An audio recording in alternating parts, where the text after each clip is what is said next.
Railway line যখন দিচ্ছেন তখন মনে হয় নাই? ঠাপায়েন না আমাকে। হ্যাঁ, আমরা কি দেশ বিক্রি করে দেওয়ার জন্য আসছি নাকি? দেশ এখন শোনেন, একটা কথা বলি। এখন এখন তো ভাই অনেক কথা বলতে, এগুলো তো ভাইরাল হবে, তারপরে আমার গলায় রশি লাগবে। হ্যাঁ, রেলওয়ে লাইন যখন দিচ্ছেন তখন মনে হয় নাই? ঠাপায়েন না আমাকে। হ্যাঁ, আমি তো বুঝি ভাই, আমি তো অবুঝ না যে আজকে আসছি। হ্যাঁ, এই বুঝতে বুঝতে তো অনেক এত, এখন তো অলমোস্ট টাইম ইজ আউট। বোনাসে আছে 85টি ইন্টারন্যাশনাল পোর্ট তারা পরিচালনা করছে। আমি ইউরোপে কতগুলো দেখে আসছি, মালয়েশিয়াতে করতেছে, সিঙ্গাপুর সিঙ্গাপুর করে নাকি, আমেরিকাতে করতেছে। সেখানে তো আমেরিকা নিয়ে যায় নাই।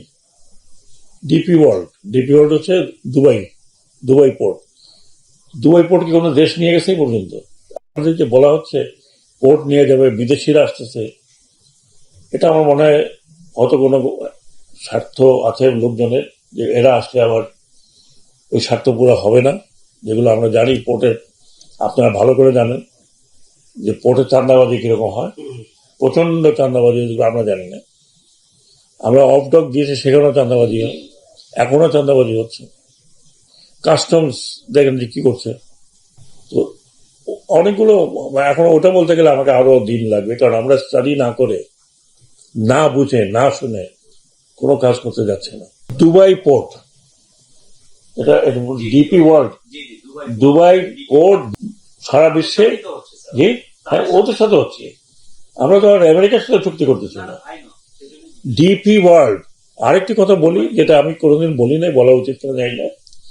দুবাই, যেখানে আমাদের লোক আছে 12 লক্ষ 13 লক্ষ লোক আছে, 14 লক্ষ লোক আছে, এবং তারা আরো বলেছে, তাদের সাথে আমাদের যে কথাবার্তা হয়েছে, যদি আমি ভুল বলি আপনারা ওনাকে জিজ্ঞেস করেন, যে এখান থেকে আরো লোক তারা নিচ্ছে। আমাকে বলছে 400 ইঞ্জিনিয়ার নেবে, 400 ইঞ্জিনিয়ার।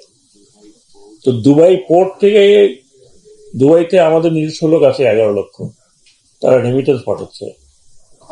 পোর্ট কোথায় আমি তো বুঝতে পারছি না। আমি যখন দেখি আমি হাসি যে বিদেশিরা নিয়ে গেল পোর্ট। পোর্ট তো আছে, পোর্ট অথরিটি, তো পোর্ট অথরিটি তাদের সাথে চুক্তি করবে। এখন এই অ্যানালাইসিসটা আমি এখানে বলতে পারবো না, এটা তাদের সাথে যখন, এখন তো কিছু হয় নাই, এখন খালি স্টাডি হচ্ছে। স্টাডি শেষ করার পরে যখন চুক্তি আসবে, তখন আমি আরো কয়েকটা শর্ত দিয়েছি আমাদের নিজেদের ওয়েলফেয়ারের জন্য, যে তারা তাদেরকে করে দেবে সাইড লাইনে। সেগুলো তারা ইন প্রিন্সিপাল এগ্রি করেছে। সেগুলো যখন আসবে চুক্তিতে, আমরা ডেফিনেটলি বলবো। ফরেন ডাইরেক্ট ইনভেস্টমেন্টের জন্য আপনারা দরজা খোলেন নাই, আসছেন না লোকজন।